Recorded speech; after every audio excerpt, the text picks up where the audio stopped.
Excuse me, we'll go ahead and get started. Mike, go ahead and kick us off, please.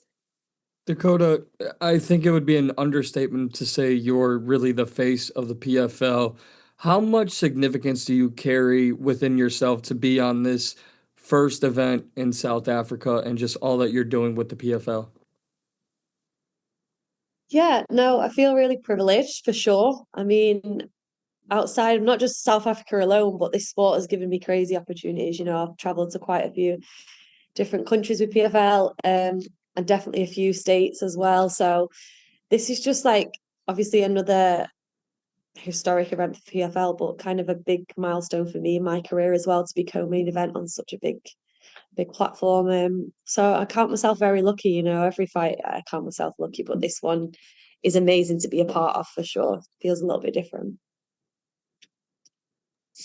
Gabriel. Hello, Dakota. Good to see you. Dakota, when you have all of the attention that you do, and obviously there's a lot of media obligations, obviously people do things like they already want to matchmake, the rest of your fights, coming up in the near future. What are some of the habits that you develop to stay focused and just kind of handle things one at a time so everything's more manageable? Yeah, I think you said it yourself. I just take things one at a time. I've done that my whole career. I've never looked like too far ahead. People always say like, what's your goals in like the next 5 years? Like, honestly, I haven't got a clue. Like, if you had asked me 3 years ago, was this your goal right now? I would have said no. So, like, I just take every day as it is. I just count myself very lucky to be having the opportunities that I do. And as for the media and stuff, like the team behind the scenes with PFL, like Eric looks after the fighters very, very well. They don't work me too hard, which is nice. They kind of keep in mind that we're all fighters, we're making weight, we don't necessarily want to be doing too much media. So they're a great team, and my fight week schedule has been very light this time, so I'm very thankful for that. Thank you. Frazier. Hi, Dakota. Obviously, you fought 4 times last year and you haven't fought since. You're traditionally a quick starter. So do you see any sort of slight ring rust taking effect this weekend, or do you still hope for a quick start? Guess we'll find out. What do you think, though? I would like to see you start fast as usual, but I can't tell you for sure how you're going to perform. I'm sure you'll 100%. perform amazingly, though, as per usual. Thank you. Yeah, we'll see what happens. I've got a tough opponent in front of me, but like I said, once I get in that cage, there's just a switch that kind of happens, and I don't feel like any kind of ring rust is capable of stopping that. So, if there is, that's something that I'll have to work through when I get in there. But PFL are gonna cop for it if I do have ring rust. Nice one, Dakota. Thanks, and best of luck at the weekend. Thank you so much. Thank you. Shady. Hi, Dakota. Shady Bechet for MMA Dungeon. First of all, congratulations on the pink fight kit. I have a feeling this is going to become a trademark of yours going forward. When you and I spoke... Can you believe you let me do it? Yeah, incredible. Oh, incredible. God. I was very When happy it to see turned that up for to you. fight week and had a pink kit, I was like, what the hell? So yeah, I'm super happy with that. Creating Sorry, history go every on. fight. Well, when you and I spoke at Dirty Boxing 2 in Miami, you mentioned that you didn't enter the 2024 PFL tournament because you had an expectation that they'd keep you active in other fights, and that didn't play out really. Assuming you come out of this fight as healthy as you usually do, are you hoping to make up for lost time with a quick turnaround, and have you requested that? Do you have any names? What's the schedule looking like now to kind of make up for that gap? I wish I could answer that. Like, honestly, if I was to give you a straight answer, I'd probably be lying because I honestly don't have a clue. Like, definitely thought I would have thought this would have been my second, maybe even third fight this year, and it's my first. So I can't really answer that. I'd definitely be ready for a quick turnaround for sure. Like I said, I like to be very active in the cage. And I suppose there is a high possibility that I will be straight back in because the women's tournament will be, this season will be done. There'll be a winner of that, and then I'm sure I've got a few options for opponents after that. Obviously, everyone's tied up in that season right now, so we'll see what happens. But I will definitely be ready. I've been ready all year for a fight, so yeah. That's wonderful. I hope they get you an opponent right away. Good luck. Thank you. Kayla. Hey, Dakota, Kayla with the Cage Rock podcast. You've been able to go to so many different locations through PFL. I was curious how South Africa is compared to everywhere else where you fought. My God, it's freezing here. It's so I feel like I'm back in the UK. And the worst thing about it, obviously, I live in Florida, so I don't have any big jackets. I literally just have like a few hoodies with me. I've been living in leggings. And you guys know, like, normally I turn up to fight week, I've got like a few cute outfits. This time I've been like, hell no, wake up in the morning, I've got my leggings, my tracksuit, my jumper on. I feel like I've worn the same thing every day. But I mean, Cape Town, like, that's if I weren't a fighter, I would be like, I'd love to holiday in Cape Town one day. Like, imagine going to South Africa. And the fact that I'm here now, fighting here, and then my family are going to be able to go off and do like a safari. Like, it's crazy that I get the opportunity to come here. So I'm very happy to be here, even though it's cold. Yeah, good luck. Thank Marty. you so much. Yes, Dakota. Manchester's missing you. Thank After you. about I love to hear chats.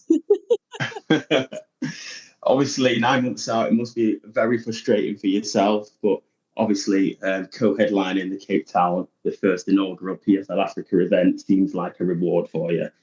I don't know if you know the weight of the actual event in itself and how much MMA does mean to the African people.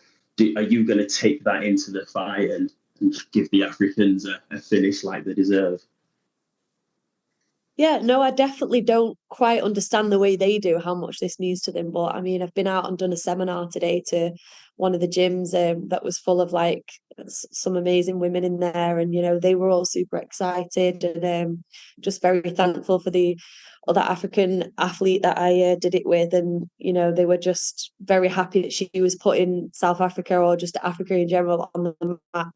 So I'm kind of getting the gist of how much it actually means to them. But I mean, that's the one thing I've always liked about PFL. I've come up through like PFL Europe and then to the main season. And like Europe was probably the most crucial and probably best experience I've ever had, because I feel like it PFL really captivated like a market that we miss. We see the amateurs or the top pros, but that middle bit we never get to showcase as much, and it's harder for people to stand out. So that's what I felt like Europe did really, really well over the last 2 years.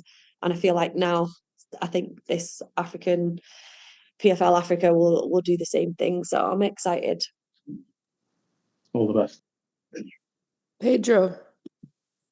Hi, Dakota. I wanted to ask you about your rival, Sumiko Inaba, because she's with 8 wins, 1 loss. She has 4 wins by KO, but now she's facing like maybe the best striker in the world right now. You have 14 wins, 12 by KO.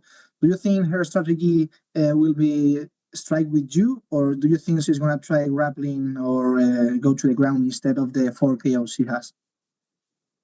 Yeah, definitely an amazing striker as well. I think she will strike at first, but every opponent I fight will try to strike and then try and take me down when I hit them. So I know she's going to be diving for the legs not long into the fight for sure. But I do think she will try her best to strike with me. Yeah, and I feel like fair play to her, because 8-1 is not. It's a very good record and she backs it up. So I'm excited. It's a really good matchup for me. Thank you so much, and good luck for the weekend. Thank you. Lewis. Hi, Dakota. I hope you're doing well, and I hope you've settled in. I'm really excited to see you back in there this weekend.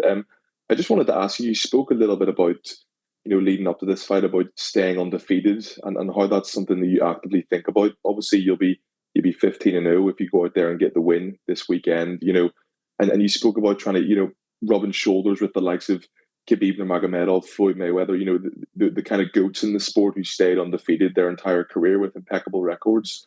Are those kind of names, do you look up to those kind of names? Do you use them? Do you use their careers as inspiration, as motivation for your own career? Because that seems like something you want to do, is just to pursue that unbeaten record.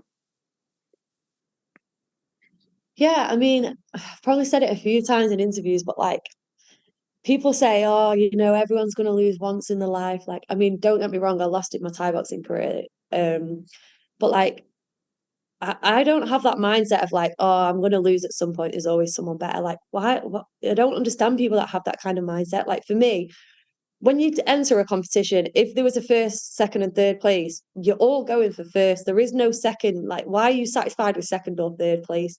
For me, there's a first place, and then everyone else lost. So it's the same in my career. Like, I'm either undefeated or I've got defeated once. That's just the way I see it. In Thai boxing, I got defeated once, and I didn't come out with like a top record that I should have. So for me, that's my mindset. Like, I want to finish 13-0, 14-0, 15-0, 16-0, 30-0, 60-0. Like, I'm not thinking, oh, there's going to be someone out there that's going to beat me one day. Like, that's just the most ridiculous mindset ever. So that's just the way I see it. And that's probably why I look up to like Khabib. It's been done. Like, you don't have to lose. He's proven it there. So for me, that's kind of the stuff that's the way my mindset goes.